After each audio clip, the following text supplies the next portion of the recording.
Hello, welcome back to my channel once again. In today's video, I'll be dealing with SWOT analysis, and that is applying the concept of SWOT analysis in writing proposals. So let me take you to the roadmap of my presentation. So first, I'll be dealing with the concept and meaning of SWOT analysis. Second, I'll be talking about the applicability of SWOT analysis in writing proposals. And third, I'll be giving you an example. So let us move on to the concept of SWOT analysis. So here I'll be giving you the example of a sandwich. As you can see that this is the inside stuffing of the sandwich, and the one who is preparing the sandwich will decide whether to include this inside stuffing with nutritious food or with junk food.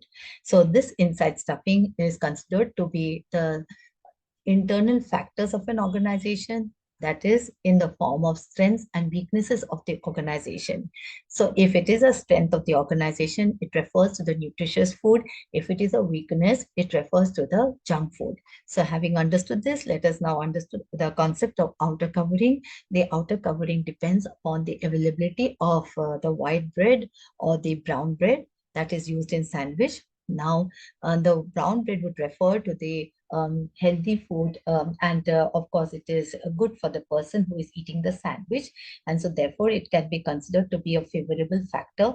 Whereas the white bread could consider to be a threat, because it is harmful for the person who is consuming the sandwich, and therefore it can have negative effects on your health. So therefore, it is considered to be a threat. Now, this outer covering in SWOT analysis refers to external factors in an organization, and that could be an opportunity for the organization to grow better, or to come up with the good results, or a threat to the organization that could hamper the progress of the organization. So brown bread could refer to the opportunities or the favorable factors for an organization, whereas the white bread could refer to the threats that the organization could face while maybe doing a particular task. So having understood the concept of SWOT analysis, let us now move on to the meaning of SWOT analysis. So SWOT refers to the strength, weaknesses, opportunities, and threats. Strengths and weaknesses refer to the internal factors of an organization, which could be either favorable or unfavorable, whereas opportunities and threats refers to the external factors, which could be favorable as well as unfavorable. So here we have strengths, which are the positive aspects of an organization, the weaknesses as the areas where the organization needs to improve, and then the opportunities are the favorable external factors, and the threats are the factors that can actually lead to potential harm for an organization. So I would say that SWOT analysis refers to the assessment of internal and external factors as well as current and future potential.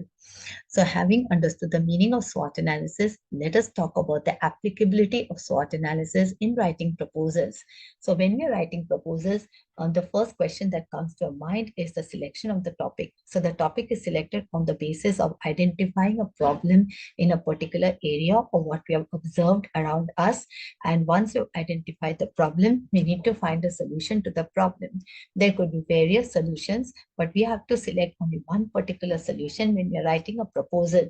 So the solution that we have selected needs to be actually analyzed before we can finalize the selection of the topic. So when you're writing proposals, we have to first, form our objectives, and then on the basis of the objectives, we select a topic for the proposal. So the selection of the topic needs to go into further analysis, and we need to find out the appropriateness of the topic from the perspective of the goals of the organization, as well as from the perspective of outside the organization, or trying to make factors favorable for the organization. So let us go select the SWOT analysis technique in order to analyze the topic. So when we do that, we talk about the strengths, that is the positive factors about the project, the weaknesses, factors that have an impact on the efficiency of the project. Then opportunities are the external factors that might affect the project in a positive manner, whereas the threats are the aspects that threaten the range of opportunities. So having said this, I would now like to give you an example so that you can understand the concept of how to apply SWOT analysis in selecting a topic for the proposal. So here I have an example. So here I've introduced the concept of flipped classroom, the effectiveness of flipped classroom in motivating second language learners in active classroom participation. So I have identified this topic on the basis of identifying a problem. And once I've identified the problem, I had many solutions, but I have selected this particular solutions. So therefore, once I selected this particular topic, I need to find out to what extent I can actually practically implement this topic in the organization or finalize my topic for writing a proposal, and then of course give it to the concerned person. So here I have the strengths. So strengths are, there's a huge demand for learner-centered class. In the organization, our superiors, they want a learner-centered class, or it is a policy of the higher officials to motivate the teachers to include a learner-centered class or to go for a learner-centered class. And secondly, there's availability of resources in terms of the technologies available, internet facilities available. All these factors are available for the teachers to implement the learner-centered class. And already educators have experimented with the concept of flipped classroom, but they have experimented in different areas. They have not experimented in active classroom participation. But the positive aspect is that the concept has been received positively by students. So these are the strengths of the introducing the flipped classroom method, or the topic is definitely favorable, as we have come across a lot of strengths. So in flipped classroom, we need to use the technology, as the students are made responsible, or the students are may become more matured when we introduce flipped classroom in the class, in the sense that the teachers they prepare short videos on the different topics in a particular module and share it with the students. So the preparing the videos would require resources, and so therefore the resources are available in the organization, and the teacher can take their time to prepare the videos and share it with the students. And once this is shared with the students, it is up to the students when they want to they listen to the video, when they want to learn from the video. And once the learning takes place, they come to the class, and the teacher has many activities that could actually assess their understanding of the concept that has already been shared in the form of a video. So therefore, the flipped classroom technology can be considered as a learner-centered class, as you're giving more responsibility and you're involving the learners in the learning process. So having understood the strengths, let us now move on to the weaknesses of flipped classroom. So the weaknesses could be that involving students in classroom participation has not worked positively before. That is, with other methods also, the concept of involving students in classroom participation has not worked positively in the institute or in the organization. So therefore, introducing flipped classroom in order to test whether the students could actively participate in classroom participation could be a real challenge for the person who has selected the topic. Then there is obviously a time constraint for all teachers to complete the syllabus, and due to which the teachers or educators are reluctant to spend more time to motivate students to participate actively in classroom. Then there is no change in assessment pattern. It is the same old assessment pattern that is followed, and whereby the learners are supposed to memorize the concepts and without any understanding of the particular concept. So therefore, it is actually very challenging for any teacher to introduce a new concept, whereas where the learners are supposed to understand the concept and on the basis of that participate in classroom. So having understood this, let us now move on to the factors that could be favorable or unfavorable for the organization. So this could be opportunities. The opportunities are favorable factors, as we already know.